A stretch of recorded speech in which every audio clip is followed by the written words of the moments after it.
Hey coaches, what's going on? Coach Tim here with another video.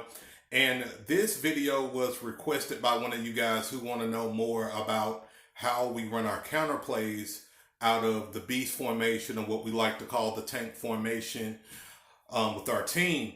Now, I'm going to be honest with you. We don't run a ton of counter plays. Instead, we do a lot of audibles, and we do a lot of tricky lingo in our plays that cause a lot of audibles. So for the sake of this particular video, I'm going to go over the counter plays that we have used and that's in my playbook in the beast formation. And I'm also going to go over some of the audibles that we run that's really the staple of our offense. So let's get to it. So one of the first counter plays that we like to run is called a tank right fullback counter.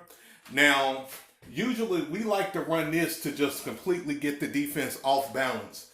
Now, in many cases, we run counter plays like this when the team just completely overloads on us, or just totally forget about the fullback. And let me bag up real quick and talk about the running backs real quick in my system. Now, I use all four of my running backs to run the ball. I have a rotational system where I'm not just running one guy or two guys. I'm running four running backs at all times, okay?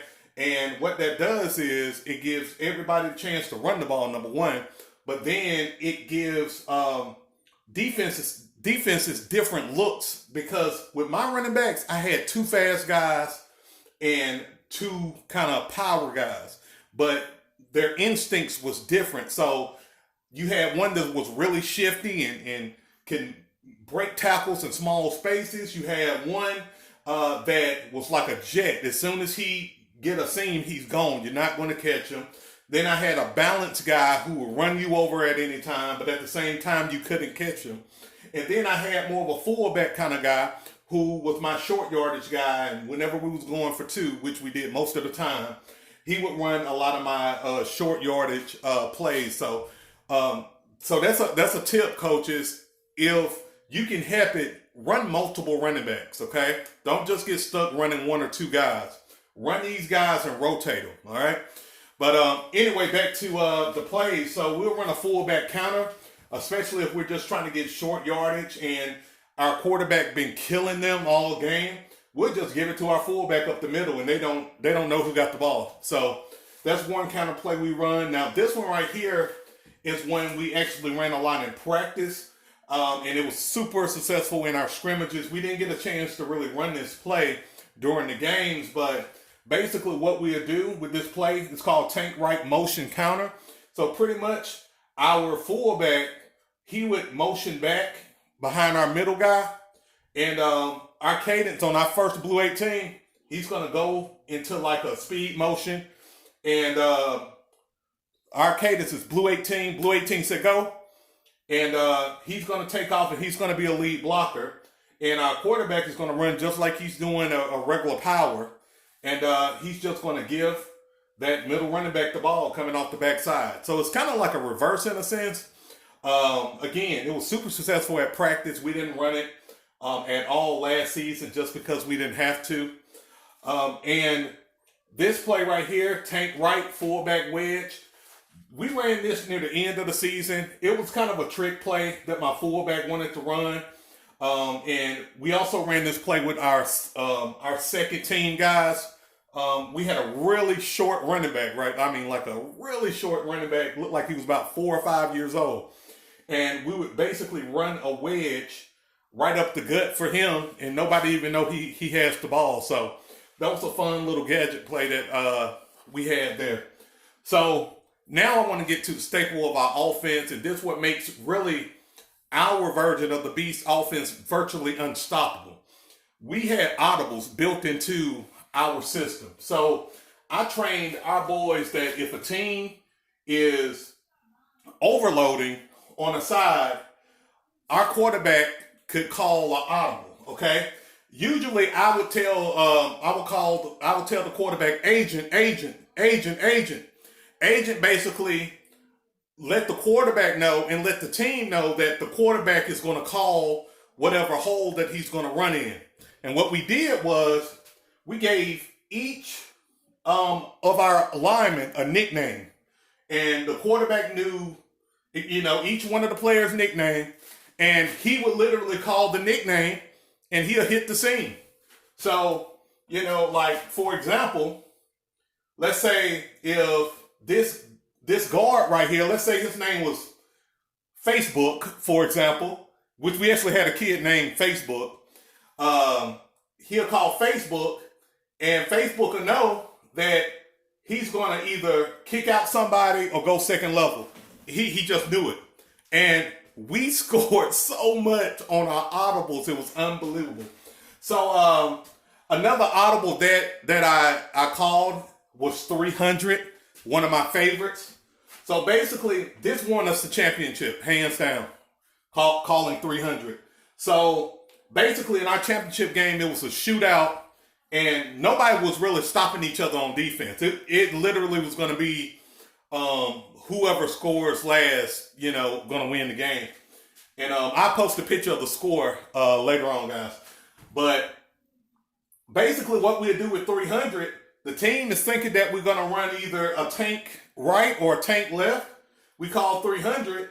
And basically what we're hitting is a wedge play. And the quarterback, he has the option to follow right into the crowd of the wedge, or he'll find his own seam. So it was kind of a hybrid of what we do when we call free agent, right? Another thing we called was father. And father basically meant we was going to run to the weak side when the team overloaded. We'll be in shotgun, and we'll have our guys lined up in a wide package. And basically what we would do, this quarterback would get the ball. Instead of him taking it and running a quarterback power, he's going to counter. Now, the blocking scheme is what really sets this thing apart. This guy right here on our team, which is a weak side tackle, he really could be a wide receiver, a tight end, a running back. Like, he could be anywhere over here, right? Well, we'll have him on the weak side because he can move, and we'll have him, he'll block this defensive end, and then he'll taper off of this guy and just kick out and become a lead blocker. And this play has scored so many touchdowns. These two, 300, father, and also agent, hands down made us unstoppable. Because teams, when they adjusted, we adjusted. We just called a different cadence. I just called a different cadence. One game I just told my quarterback, listen, I'm going to let you have fun with it, with the team. call what you want. I'm going to call agent and you do your thing. And that's what we did. And that's where good coaching come into play too, y'all. Your kids are smarter than what you think. You can train your kids with different, give them different nicknames and different audibles, and they'll remember this stuff. So don't underestimate your kids. And the last play that we ran, guys, and I'm going to share with you is what we call Super Saiyan. Now, Super Saiyan was one of those fun plays where we'll actually have a running back beside the quarterback. Basically, what we did was we faked like we was going to do another power, right? The team overloaded. And this running back right here, he's going to basically fake like he's going to help block. He's going to do like a 2 or 3 second delay. And he's going to come out for a screen. And he'll be virtually wide open. Nobody there. If the cornerback is good and haven't already flowed over here to the play side, if the cornerback is good, this is the only guy he would have to beat. Okay? But in most cases, the cornerback, he's flowing over there because he's expecting another run play. So it leaves your running back wide open for the pass. He just got to make the pass and execute.